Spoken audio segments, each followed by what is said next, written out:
Now this video is the continuation of the last video.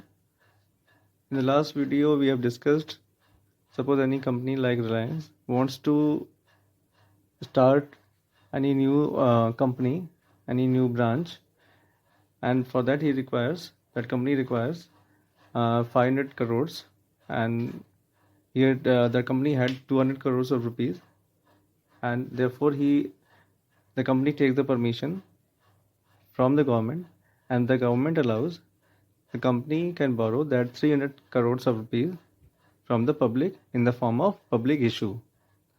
Borrowing from the public is called public issue. Now in the last video we have discussed that Mr. Verma invested rupees 3000. So investment was 3000 and the nominal value which is decided by the company is 100 rupees. So the number of shares is equals to 3000 upon 100. Means value of one share is suppose 100 rupees. So number of shares is equals to investment upon nominal value is equals to 30.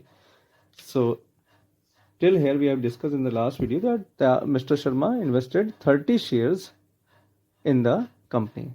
Mr. Sharma is the holder of 30 shares in the company. Now why is Mr. Sharma investing in the Reliance company? Obviously to gain profit. How is the profit distributed? Suppose Reliance company starts its business and starts making profit. Thereby, on the very first day, that share gets listed in the share market with 100 rupees. And as the company grows, whatever work the company is doing, as the company grows, as the company makes the profit,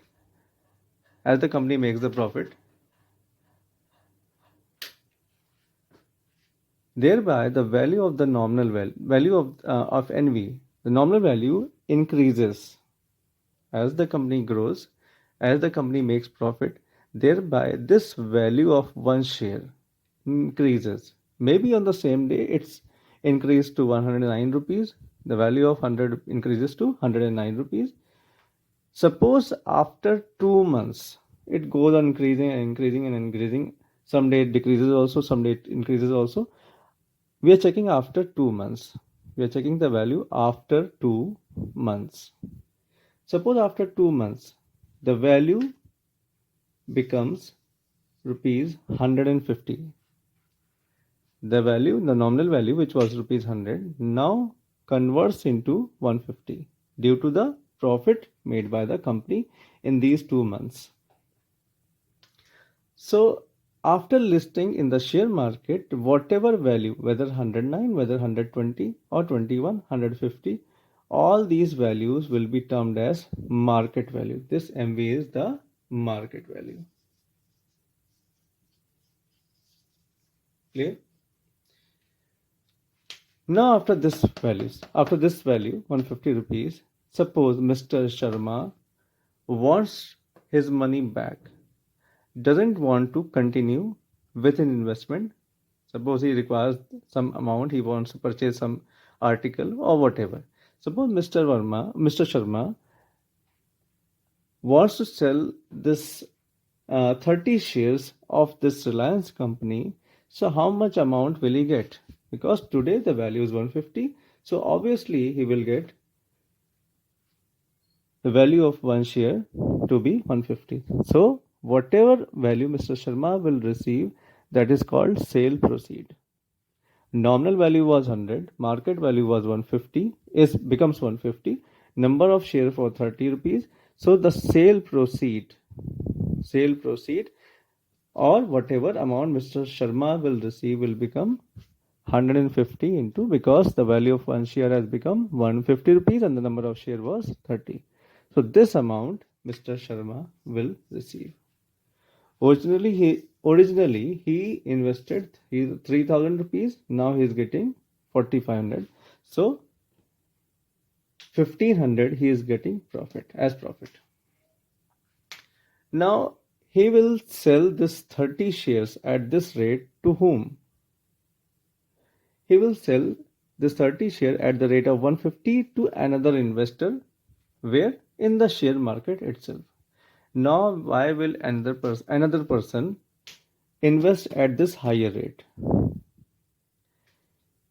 Another investor who is purchasing at this price of 150 is investing because he is seeing that this company is growing, and as the value increased to 150, now may increase to 200 or 300 or more than that. So because of this profit in this very small tenure, that is in 2 months, he thinks that this value can increase to a greater height. So he is investing at this rate. So investment from the second buyer or the other buyer or the sale proceed of Mr. Sharma is 4500. Now there are certain terms. First of all, we can see that Mr. Sharma is getting the profit at this rate. The nominal value was 100. He invested the amount at rupees 100. Now he is getting the profit at this 150 market value. Overall, he is getting a profit of 1500. Now, some companies provides or gives dividend to the buyers also, to the investors. Like Mr. Sharma is the investor of this Reliance company. Suppose this Reliance company announces that whoever is the investor for a longer period, suppose any investor invests the company for 1 year, company will provide a dividend to the investor. What is dividend? Dividend is basically the another term of like we invest in bank. Why do we invest in bank? Because the bank gives us interest, gives the security of the money as well as the interest. But in share market, company provides dividend to all the investors who gets invested for a longer period. Suppose maybe investor who invests for more than 1 year gets the dividend. Market value we have already discussed. Sometimes the market value is not given in the question. So how to take out the market value? These three terms can be given. Market value, suppose, is given at par. At par means in this case the nominal value is equals to market value. There is no increase or decrease of the market value as compared to nominal. Means suppose the company is not growing. So in that case, neither company is making profit, neither company is in loss. So in that case, nominal value and market value are same. Sometimes it is given that their share is available at a premium of, suppose, rupees 10. In that case, how to calculate the market value? Nominal value 100 plus premium, suppose given in the question, is 10 rupees. So nominal value plus 10 rupees premium becomes 110. So this is the market value. Now sometimes the company is in loss. So in that case, share is available at a discount. Discount means lower than the price of the nominal value. So in that case, discount is subtracted from nominal value. So nominal value minus discount. Suppose the discount is given in the question as 20 rupees. So nominal value minus discount is equals to 80. 100 minus 20 is 80.